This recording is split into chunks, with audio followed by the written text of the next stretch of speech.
Welcome back to University of Pattern Drafting. My name is Umo, and in today's tutorial we're going to be drafting the pattern for this notched collar blazer with Welt pockets.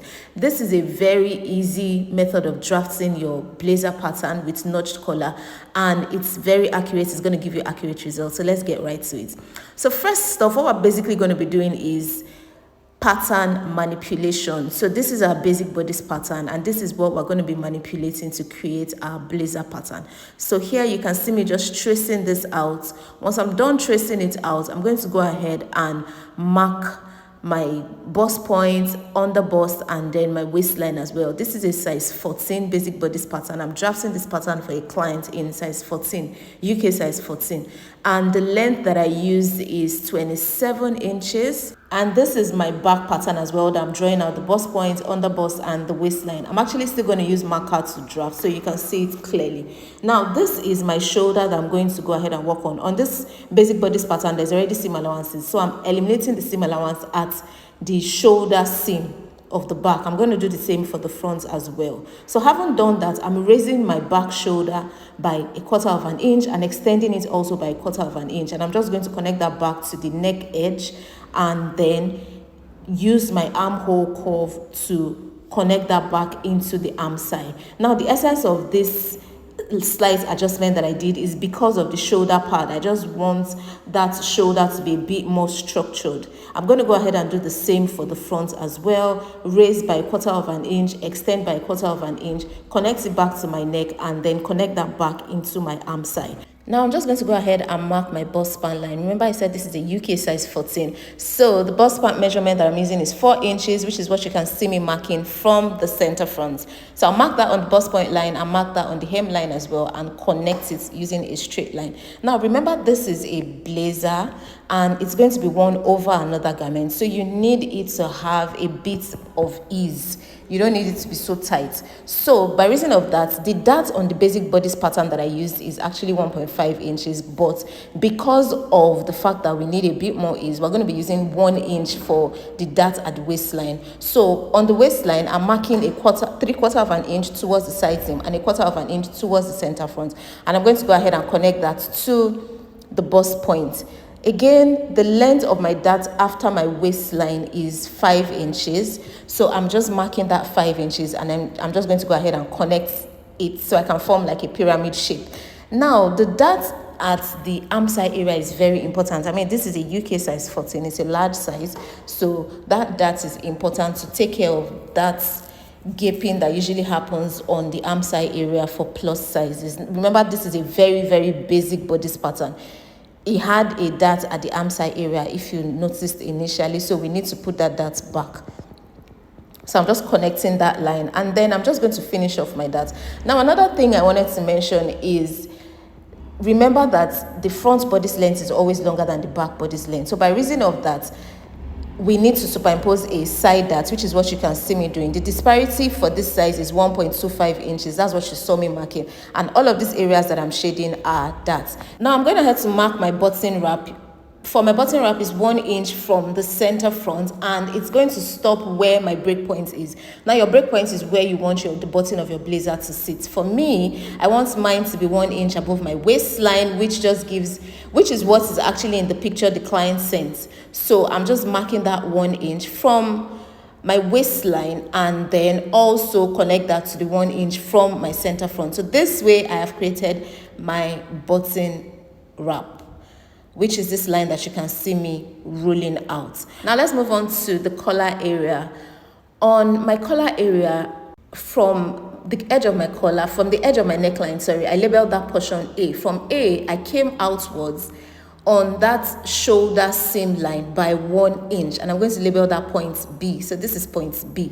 And from point B, I'm going to connect point B to my break point using a diagonal line. That line is called the roll line. And when connecting it, I'm going to extend it beyond point B by the measurement of the back neckline minus 0.5 inches. So remember, this is our back. Now I'm going to measure what the back neckline is. To measure, you can either use your flexible ruler, or this is a broomstick. So I'm using a broomstick. Measure from your center back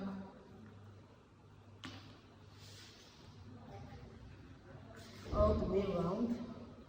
and then you can just cut it at that point. And then go ahead and measure what you have. So what I have is 3 inches. That's what I have, 3 inches. And remember I said minus 0.5 from that, so meaning it is 2.5 inches. So I'm going to extend B by 2.5 inches. So, and I'll label the new point C.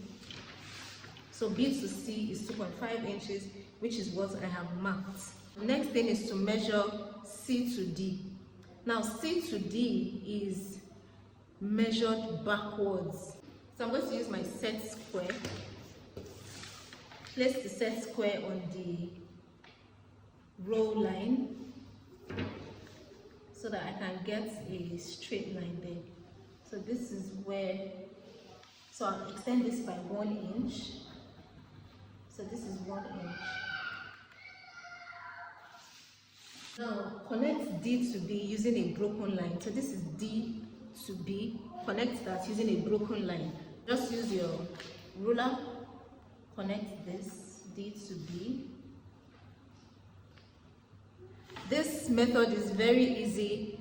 It might look complex, but it gives you a very accurate result. This is why I like to use this method. Next thing is to establish our collar stand and our collar form. Now you have to use this broken line that you've established. Now use it as a guide. So can you see I've placed my set square on that broken line. You're using it as a guide to draw your center back, the center back of your collar. So from D, mark 0.75 inches backwards.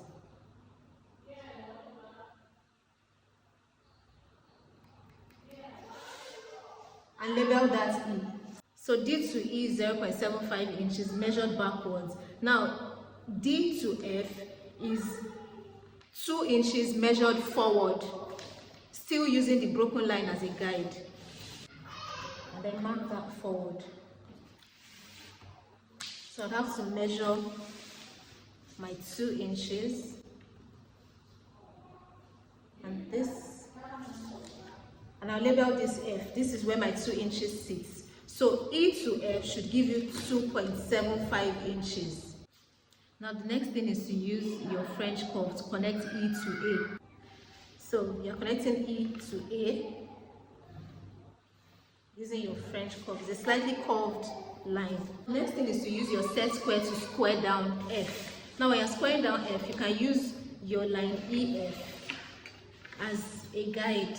So again, place your set square like this, using line EF as a guide, and just square that down.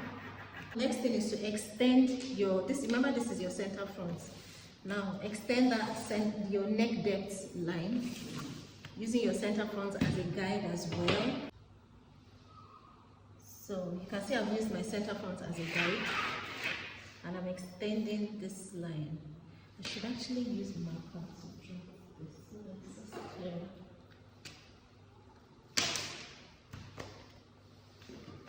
So let me just go over it again using marker just so that you can see what I did. Remember that I said from point B, extend point B to C, and this B to C measurement is the back neck width minus 0.75 inches. Now I said from point C, use your row line as a guide and extend backwards by 1 inch. So which is what we drew here. And then after doing that, now connect D to B using broken line. Remember I said broken line because it's not a permanent line, so I don't want to draw it out. Then after that, using this broken line as a guide, extended point D backwards by 1 inch, by 0.75 inches, and then forward by 2 inches, meaning my E to F is 0.75 inches. Then I said use F to E, that's E to F or F to E, line E to F or line EF or FE, whichever one you want to call it. Use that as a guide and square down line F.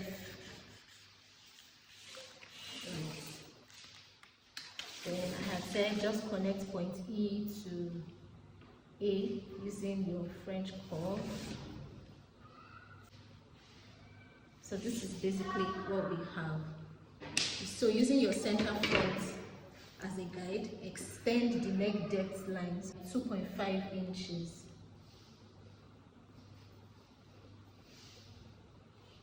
So this is where it sits. So extend by 2.5 inches. Now let's go ahead and draw our lapel. So for the lapel, it's not anything serious. Just connect this 2.5 inches back to the break point. So I'll use my French curve. You can choose to, create any shape. It can be curved, it can be straight. It just depends on what design you're trying to draft the pattern for. So you can see this is a lapel. You can already even see that it is taking shape. On your center front, mark 1 inch out. So remember, this is our center front line. I'll mark 1 inch outwards. So this is where my 1 inch sits. So this is where my 1 inch sits. I'll label that point G. Now from point G, just draw a diagonal line to meet with your collar. So you can take any shape. You can choose to make, remember that by the time we draw it, this will be the notch.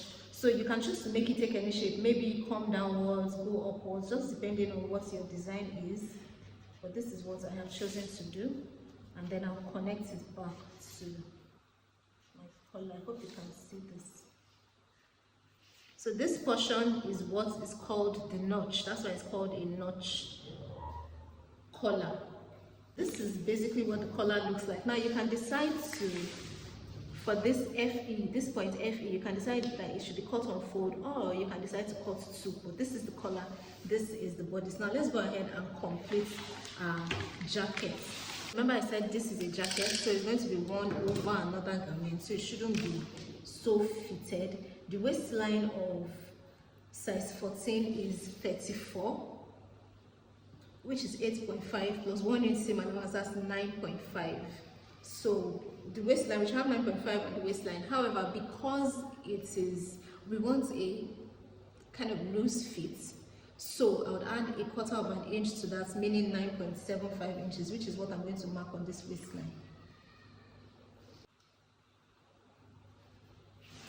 And then to the bust as well, I'll add a 1/4 of an inch, so just for ease. And then we'll go ahead and connect from the waist to the bust. For the armhole, we're going to drop the armhole by 1/2 inch. By reason of this princess dart here, just so that the arm side is not too tight, so you drop it by 1/2 inch. And then, as usual, work your seams. So this is where it sits, and then you connect that back to the 1/2 inch. For our hip line, now by reason of the fact that it's a jacket and you don't want this hip line area to be fitted in any way, you want it sort of like loose. So I'm going to add 1 inch to the actual measurement. So I did a 1/4 of an inch, a 1/4 of an inch here, and then 1 inch here. You can use 0.75. And then I'll connect that back to my waistline. So first off, it gives me more slightly exaggerated hip line, which is kind of trending right now. So the next thing we're going to work on is our welt pocket. Now your welt pocket should sit about 1.5 to 2 inches below your waistline.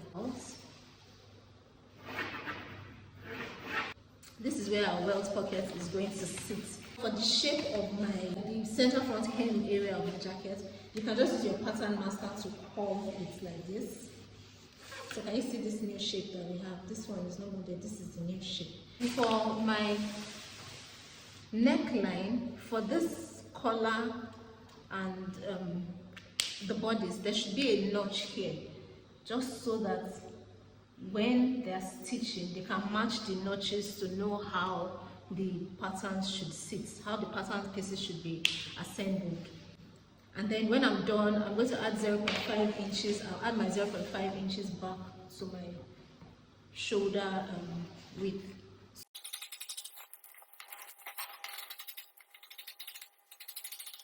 So what we're going to do is eliminate this pattern, this dot,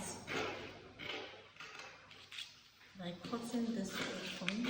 Again, I'm cutting at this welt pocket area. Now before I finish cutting it, I'm going to try to make this portion straight so that I just have a straight line here. So can you see that? So I have a straight line here. So when I'm cutting, I'm just going to cut straight down like this. So I'm going to close up my darts this way. Now remember this tiny 0.25 inches that was supposed to be here. I'm going to add it back at the side seam. It's just a very tiny thing, but it matters. So we'll add it back to the side seam.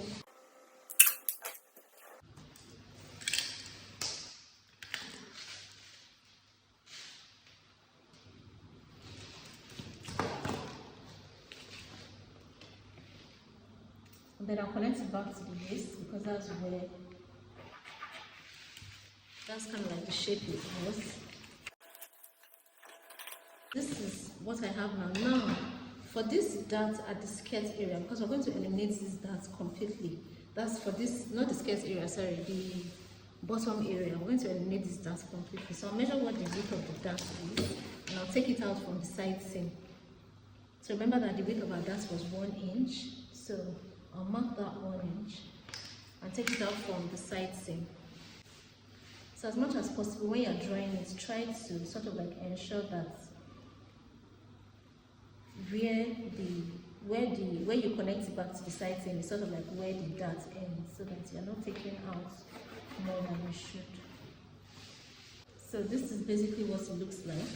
So meaning that this dart is no more relevant, it's just only this dart that is relevant. Okay, now bear in mind that we've not drawn out our welt pockets. So let me cut out this excess, cut out this dart, and then draw my welt pocket. Now the width of my welt pocket from my bust pan, the width of my welt pocket from my bust pan line, remember this is our bust pan line, should be 5.5 inches by 2 inches. So it just depends on the design you're trying to achieve. Sorry, I keep calling the welt pockets. This is a pocket flap. Sorry, this is the pocket flap. So remember it extends to this bust pan line. So this is our pocket flap. We're going to just trace this one out. We're not cutting it out. Let me first label the pattern properly. Note that this, you're cutting 2 of this. You're cutting on the straight grain. You're cutting 2. This is size 14. You need to write the name of the pattern as well. So notched collar blazer. This is center front panel. You're cutting 2. All the inseams are 0.5 inches. Then side seam equals to 1 inch. Now this is the side front panel, size 14. We're cutting 2. Inseam is 0.5, side seam is 1 inch. Also, it's supposed to be cut on the straight grain as well. So I would have to indicate that. And then this is the collar. So the notches are already there, so we're good to go. So I'll just go ahead and cut this out so you can see what it looks like. So we've come to the end of the part 1 of this tutorial. If you're not subscribed at this point, make sure that you hit the subscribe button and please give this video a thumbs up. And if you haven't hit the notification bell, make sure to hit the notification bell so that you get notified when we upload part 2. So part 2 is going to comprise of the back as well as the sleeve. It's a 2-piece sleeve, as I already mentioned. And then in the part 3, we're going to be putting up the video of the sewing aspect. I'm sure you do not want to miss that. So make sure that you're subscribed, make sure that you hit the notification bell so that you get notified when I put up those videos. Ciao, Bellas!